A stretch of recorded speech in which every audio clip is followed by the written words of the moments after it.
Hi, and welcome to this new episode of Spectrum, the Astrospace series where every month on the Tuned, we bring you the latest news on space exploration and discoveries in astronomy and astrophysics. Starting this month, alongside this video, a written in-depth feature dedicated to Spectrum will be available on Astrospace orbit. It will dive deeper into the topics discussed, focusing particularly on the latest discoveries from the James Webb Space Telescope. Today, we'll talk about some strange rocks discovered by Perseverance on Mars, the possible existence of an ancient ocean on Mars suggested by Zhurong's data, the first ever image of a star outside the Milky Way, and much more. Don't forget to subscribe to the channel so you don't miss future Spectrum episodes.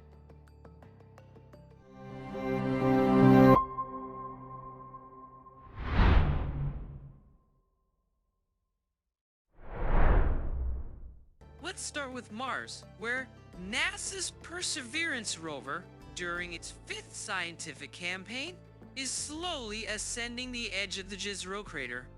In this region, the rover is observing geological units and very peculiar rocks, unlike anything it has encountered in other areas during its mission on the Red Planet.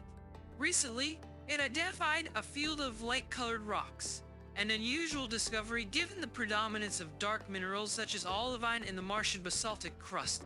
This field of light rocks, resembling pebbles, is located at the base of a mound on the edge of the Zhurong crater. Even though the rocks are too small for direct inspection with the rover's robotic arm, researchers are searching for larger fragments or outcrops that might clarify their origin. In fact, the rocks are not in their original position. They appear scattered across an area of a few square meters. Scientists hypothesize that they could represent the remnants of a more erosion-resistant rock layer or perhaps fallen debris from the top of the mound. Their presence and arrangement continue to raise questions about their composition and origin, offering new perspectives on Mars' geological history. The Chinese rover Zhurong, part of the Tianwen-1 mission and inactive since 2022, has also recently contributed to an intriguing discovery on Mars. There may have been an ancient coastline marking the presence of a vast ocean in the Utopia Planitia region in Mars' northern hemisphere.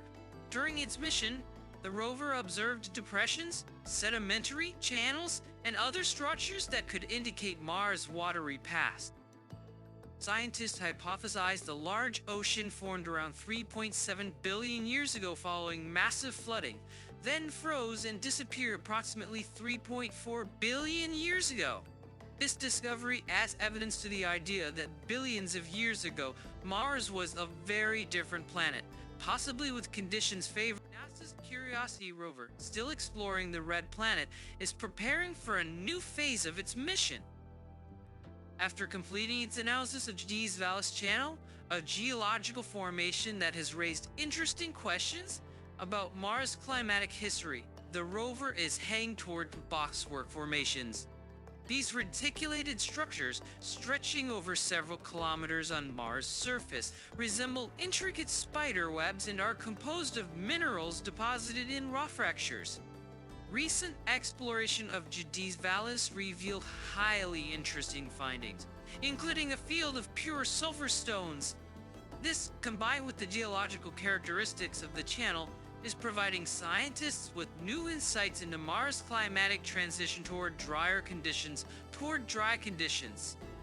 The boxwork formations that Curiosity is about to study could offer further clues about Mars' geological history and the environmental conditions that might have supported microbial life billions of years ago. This new phase of the mission promises to deepen our understanding of the Red Planet's past and its potential to host life. Now let's briefly discuss some recent and upcoming scientific space exploration missions. On November 6, NASA's Parker Solar Probe successfully completed its seventh flyby of Venus, approaching as close as 376 kilometers from the planet's surface. This gravity assist maneuver placed the probe on the correct trajectory for its historic close approach to the Sun, scheduled for December 24 when it will come within just over 6 million kilometers of its surface. During this flyby, Parker's solar probe used its scientific instruments to study Venus' atmosphere and even penetrate deeper, collecting data to help understand the planet's history and evolution. Also on November 6th, the European Space Agency's Hera mission, launched October 7, successfully completed its first critical deep space maneuver. This maneuver began on October 23 when the spacecraft ignited its 3 orbital control thrusters for 100 minutes, concluding with another burn on November 6th. Hera is now on course for a gravity assist maneuver with Mars in March 2025. Eewee! On December 5, the European Space Agency launched the Prabha 3 mission aboard an Indian rocket. This mission consists of 2 satellites, a telescope, and an occulter. Together, they form an innovative chronograph, with the occulter positioning itself at a certain distance from the telescope to create a small artificial solar eclipse, enabling the telescope to study the sun's corona. NASA selected SpaceX and the Falcon Heavy for the launch of the Dragonfly mission to Titan, Saturn's largest moon. Dragonfly is part of NASA's New Frontiers program for solar system exploration and will search for the building blocks of life on Titan. The contract with SpaceX is valued at approximately $256.6 million, with the launch window set between July 5 and July 25, 2028. Falcon Heavy will launch from Launch Complex 3090 at Kennedy Space Center in Florida. On the same day, NASA confirmed that the Europa Clipper mission, launched on October 14, is proceeding nominally. The spacecraft is set to arrive in Jupiter's system in 2030 to study the moon Europa. Oh! Its solar arrays, magnetometer, and antennas have been successfully deployed, and it is on the correct trajectory for Mars flyby in March 2025 for a gravity assist maneuver. Let's now travel much farther to the Large Magellanic Cloud. Here lies a star that, for the first time in history, has been photographed. It's the first detailed image of a star outside our galaxy. The image was captured using a gravity instrument on ESO's Very Large Telescope Interferometer in Chile. The star is a red supergiant, approximately 2,000 times the diameter of the Sun. Observations reveal a cocoon of dust and gas surrounding it, which has an elliptical shape. This shell may have formed due to material ejection or gravitational interaction with a possible companion star that has not yet been identified. The star's brightness fluctuations over the past decade suggest it has undergone intense mass ejection activity, typical in the late stages of red supergiants' lives. These data offer new insights into understanding such processes. Let's go even farther. This month, a study unveiled the first ever discovery of an Einstein Zig-Zag phenomenon.